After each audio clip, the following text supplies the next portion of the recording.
The phrase "I love you" is a form of praise and worship in interpersonal relationships. When someone says "I love you," they are expressing a deep reverence and adoration for the other person, akin to the worship of the divine. Some key points that emerge. 1. The concept of worship involves humility, objection, and acknowledging the supremacy of the object of worship.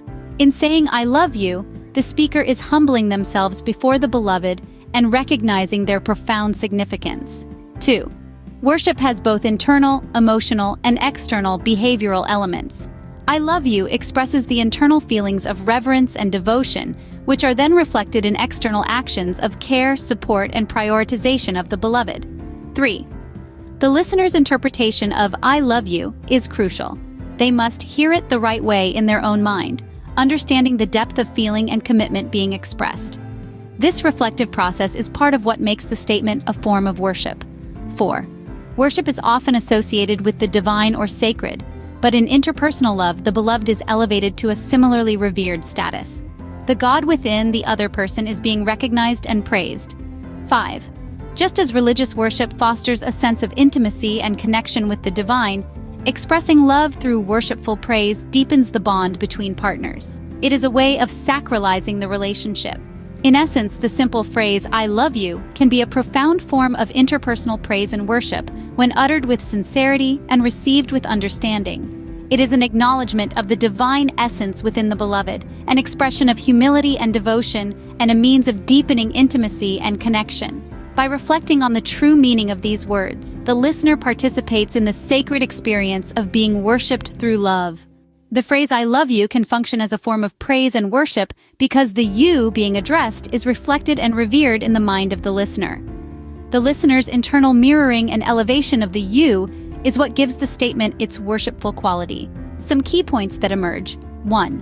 When someone says "I love you," the listener's interpretation and mental reflection of the "you" being referred to is crucial.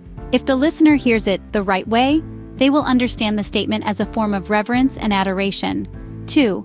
This internal mirroring process involves the listener elevating and idealizing the "you" in their own mind. They are, in a sense, worshiping the image or essence of the beloved that they hold within themselves. 3. The capacity for this kind of reverential reflection may be related to the human need for interpersonal connection and the tendency to form strong emotional attachments to others, whether real people or fictional characters. 4. In this way, the worship dynamic in "I love you" is not just about the speaker's feelings, but about the listener's willingness and ability to receive and amplify those feelings within their own psyche. The listener's mind becomes a shrine for the beloved. 5.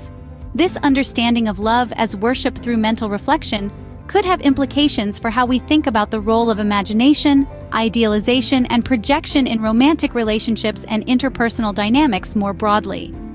The worshipful nature of the phrase "I love you" lies not just in the speaker's expression of adoration, but in the listener's internal process of reflecting and elevating the "you" being addressed. The beloved is worshipped in the mind's eye of the listener, as their imagination and emotional attachment transform the "you" into an idealized, revered figure. This mental mirroring is what allows love to function as a form of praise and worship between individuals.